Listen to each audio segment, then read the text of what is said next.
قضية تيران وصنافير وبشأن أي قضية أخرى بأنهم كلاب السرايا. تصوروا، ممكن ما أكونش كلب السرايا، ممكن أكون بس مختلف معاك في الرأي، مش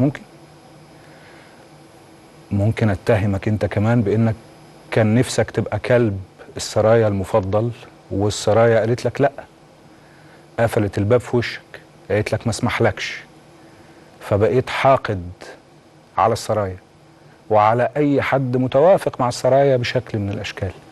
الحقيقة ممكن نتبادل الاتهامات من هنا للصبح، لكن ده ضد السلام.